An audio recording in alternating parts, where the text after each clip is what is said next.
bahwa terkadang kita pun over PD. Kita ini terlalu percaya diri, terlalu yakin dengan apa yang ada pada kita.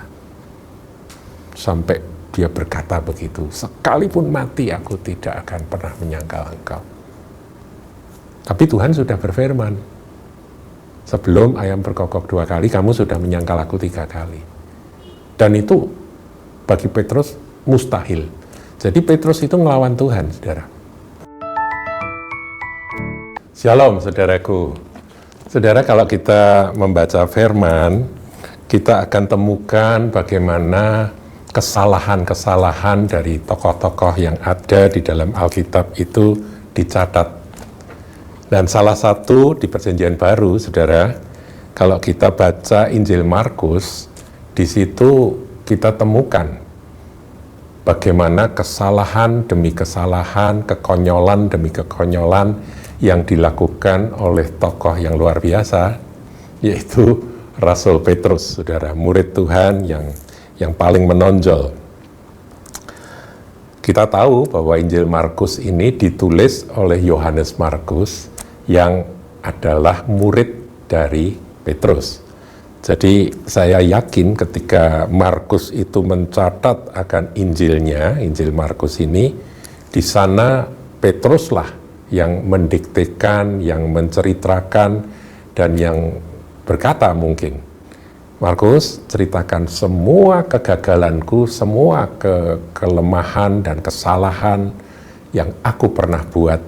Jangan ragu-ragu, tuliskanlah dengan sejelas-jelasnya.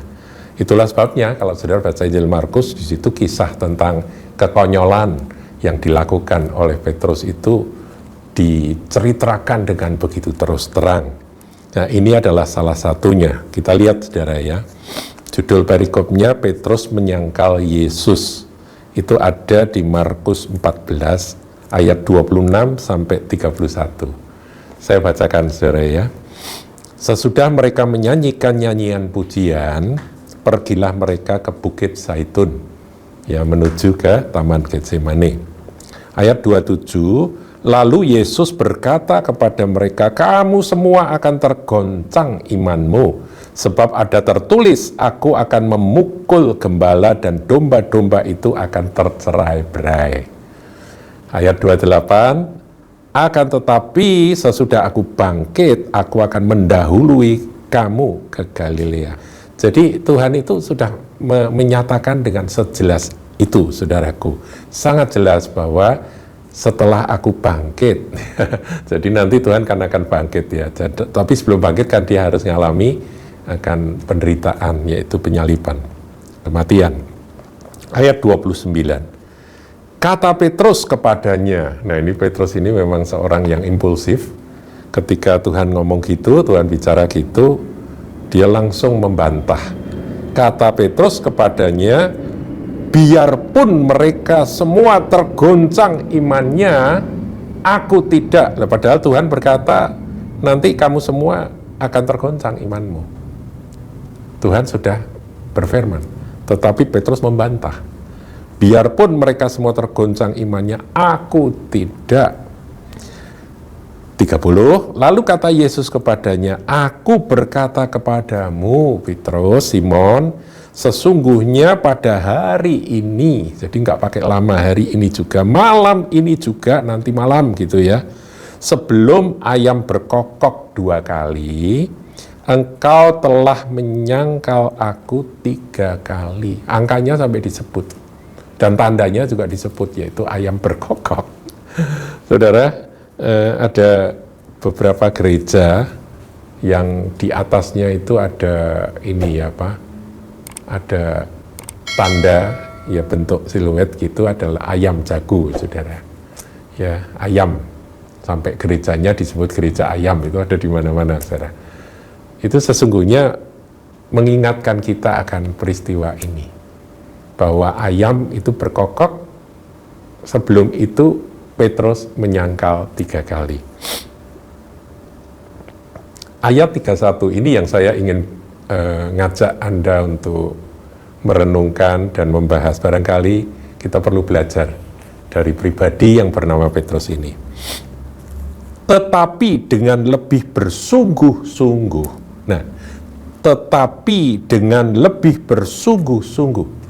Jadi Petrus ini serius banget pada waktu dikatakan akan menyangkal itu tuh dia bilang nggak mungkin.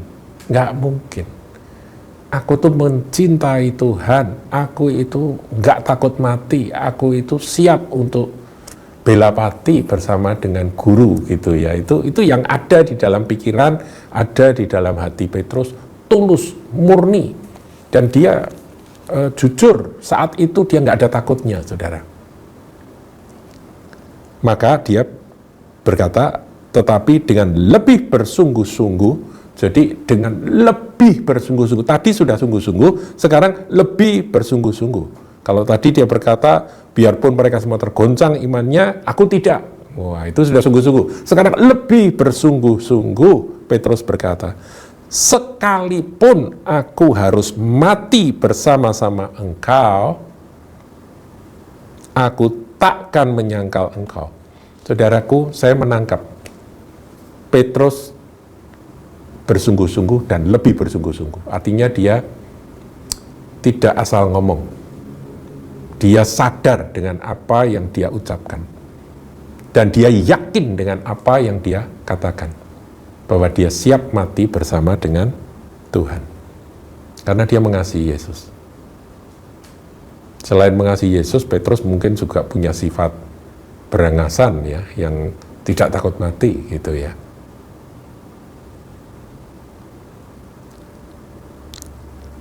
Sekalipun aku harus mati bersama-sama engkau, aku takkan menyangkal engkau.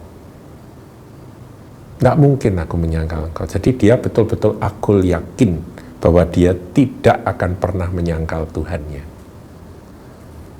Nah, semua yang lain pun berkata demikian juga. Yang lain-lain itu kan ngikut ya. Kan Petrus ini sebagai pimpinan ya. Dia tampil dan dia berkata dengan begitu meyakinkan. Ya didiemin sama Tuhan. Tuhan kan tahu, saudaraku.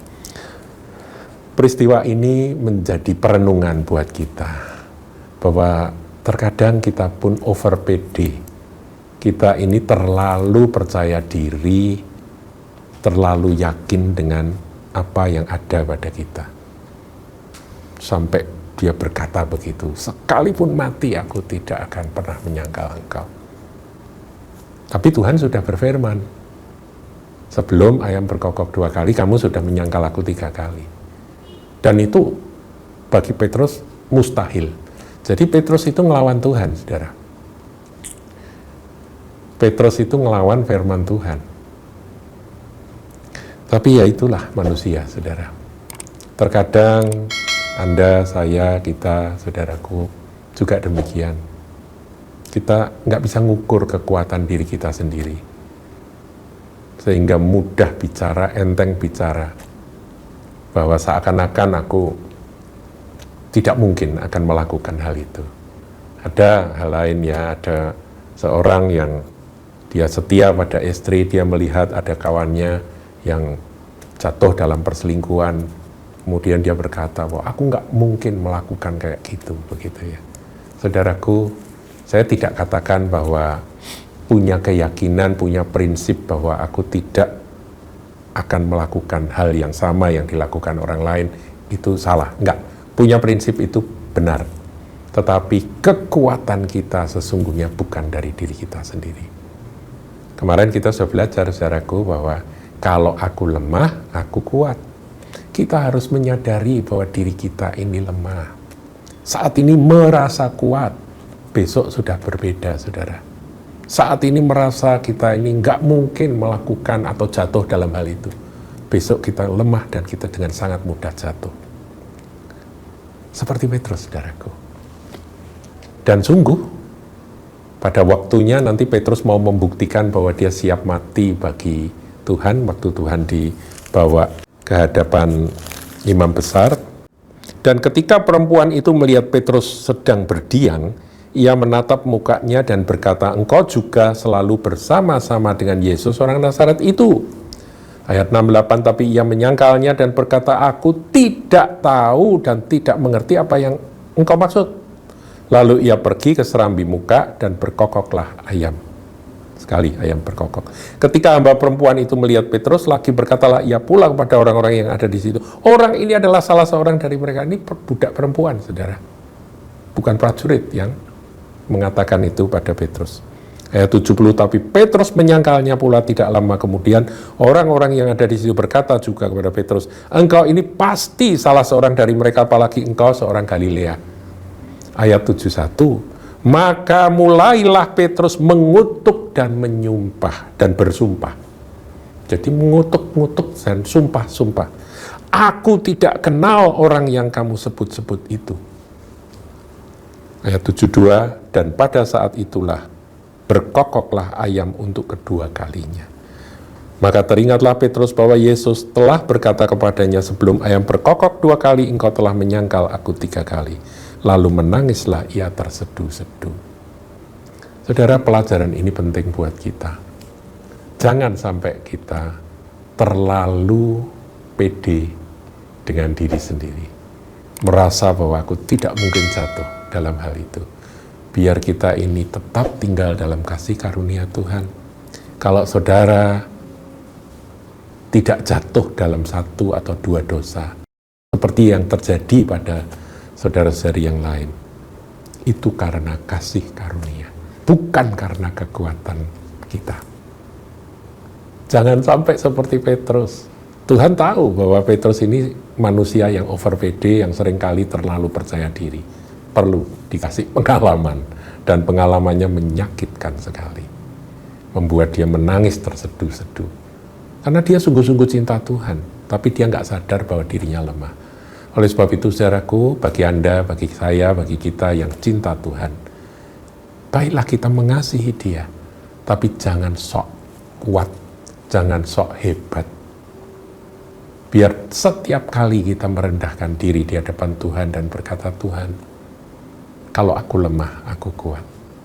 Dan aku tidak berani bersombong ria, seakan-akan bahwa aku ini tidak mungkin jatuh dalam dosa A, B, C. Aku lemah, Tuhan. Kuatkan aku dan biar aku tetap tinggal dalam kasih karunia Tuhan saja. Tuhan Yesus memberkati. Jangan lupa like, comment, share, dan subscribe channel GKBK Hal Semarang.